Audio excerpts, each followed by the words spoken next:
gudoomiyaha xisbiga mucaaradka ah ee degmada Ceelafweyn Cabdiraxmaan Ciise Caarshe oo maanta warbaahinta qaar ka mid ah kula hadlayay magaalada Ceelafweyn ayaa sheegay ka xisbi ahaan inay diyaar u yihiin doorashada waqtigeeda lagu qabto isla markaana taageeray hadalkii musharaxa xisbiga mucaaradka ee wadani Cabdiraxmaan Ciro anigoo ah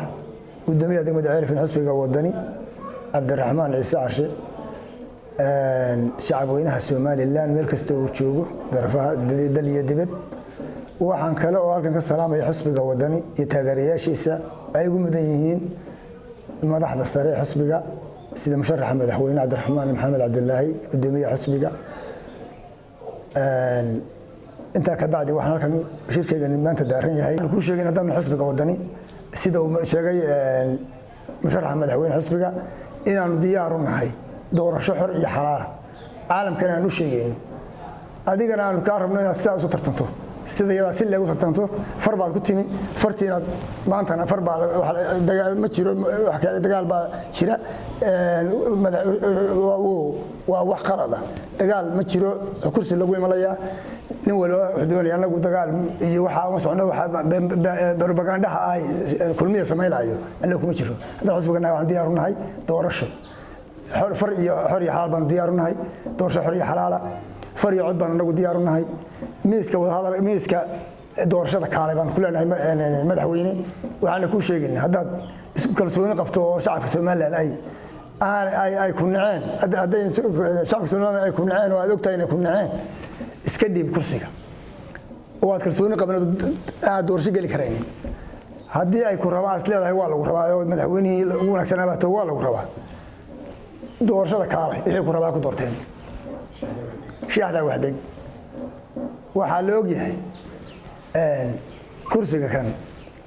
nin walba wax ku fulay doorasho waxaa la ogyahay in xisbiga kulmiye yiraahdaan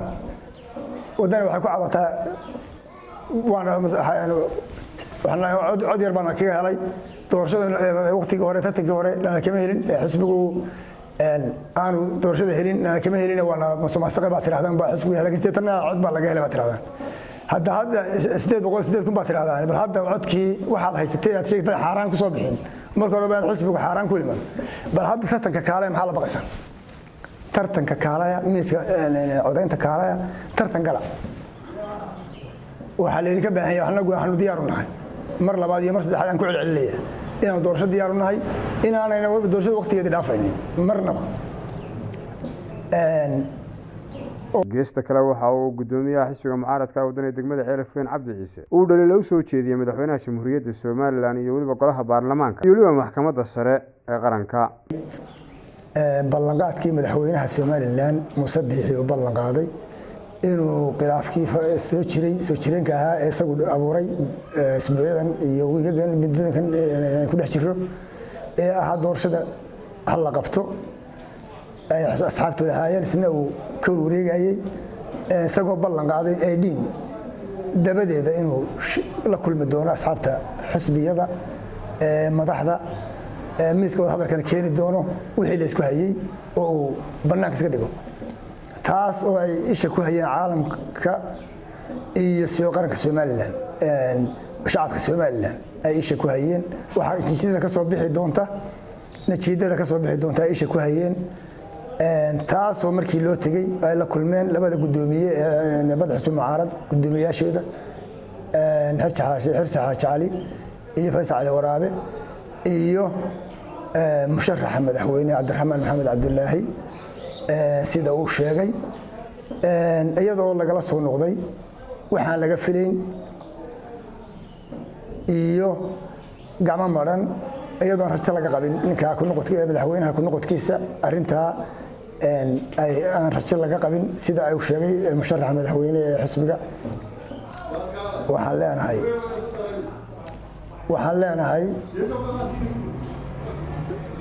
waxaan leenahay madaxweyne miiska wada hadalka haddaad ballan qaaday looma baahna inaad munaafiq waxa la yiraahdaa munaafiq lagu gartaa hadduu ballamo waa buriya hadduu wax loo dhiibo waa qiima haddii uu hadlayo been buu ku hadlaa wixii tiibaa lagu haya madaxweyne waana dambaysaa xaaladaadu in weyn baa tahay kursigan waxba jeclaysan way dambaysaa qofka waqti la xisaabtami doono waxaan ku sheegaynaa inaad adigoo maanta aan Soomaaliland maanta wax la taabto oo aad qiintay yani waxqabadkii Soomaaliland iyo hantideedii ay maanta ku naaloolaysay oo aan maanta lagu hayn gobolada Soomaaliland ee aan barax ka xigeen ama soo la ka xigeen aan laga hayo waxtarkaaga iyo lahaynin iyo xadaftii xaqi lagu lahaa aan lahaynin iyadoo laga doortay gobolba laga doortay iyadoo aan waxba laga haynin oo aad ku biyacto muuse waxaadna maanta ka muuqatay tii aad qarsaysay markaad miiska hadalka timiyay aad ballan qaaday waxaad u burisay aad ballan ka burin weyday wixii aad qarsaysay iyo baad la soo baxday oo aad qarsaysay u qarsaysay Soomaaliland awood meel lagu fadhi karaan ma jirto doorasho lagu fadhiyo isla rabis ba ku lagu fadhiya shacabka Soomaaliland caburin ma yeelayaan kuna hayn ma isaaburin waxaan taa ugu gudbaya asxaabta qaranka asxaabta wakiilada ee shacabka Soomaaliland doortay ee codka lagu geeyay golaha inay ku milmaan ma saddexda xisbi iyo xukuumadda ku milmaan oo jacaysi ay ka jacaysan ku milmaan loo baahna sharciga Soomaaliland u yaala maraan oo ka soo baxan waajibka ay lahaayeen iyo kuwa xasaanadooda iyo kuwa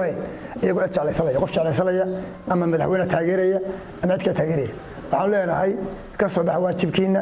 wixii la idin keeno oo la saa yeelahayeen idin ku dhaqaaqin idinku midiyaha soo jirin ceeb keenteen kulii baa isku haysataan waxa isku haysataan waxa weeyaan waa la garanaya waa cid jacaysanaysa waxaan leenahay sacadaya waa la idin doortay waa la idinku hawshooday shacabka ku ciyaareen awoodiina iyo kalsoonidiina muujiya saasaan idin leeyahay idinka intaas ku dhaafaya maxkamadda sare waxaan leeyahay adiguna maxkamadda cadaalad baa laga rabaa Soomaaliland baad u dhaxaysa asxaabta iyo xukuumadda baad u dhaxaysa wixii lagu keeno cid gaar ah wato ha aqbalin baan ku leenahay waxa aqbasha wixii laga wasocday asxaabta xisbiyada mucaaradka ka wasocdaan iyo xukuumadda ee isla gartaan ee ay soo dhameystaan ee ku keenaan cadaalad ku qabo laakiin wax cid iska wadato ha ka hayn oo adigu ka gaarin go'aan kugu soo noqon doona burburka Soomaaliland horseed ha noqon intaasan leeyahay maxkamadda intaasan leeyahay waxaan sheegayaa oo kalaan fariin uga dirayaa oo nasteexa xisbiga wadani raka hadla oo ku hadla afaan xisbiga u baahnayn Cabdiraxmaan laguma arag isagoo musharax madaxweyne waligii kama hadlin waxaan xisbiga ahayn laakiin madaxweynaha Soomaaliland uu ka hadlo markii uu dowladda doortay wuxuu anigu waxaan oday wahay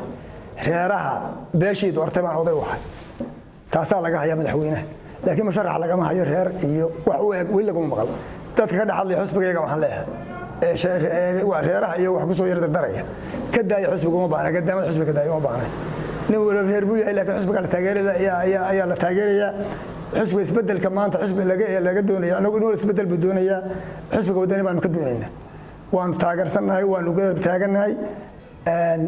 waxa uu yeelaa baan la yeelina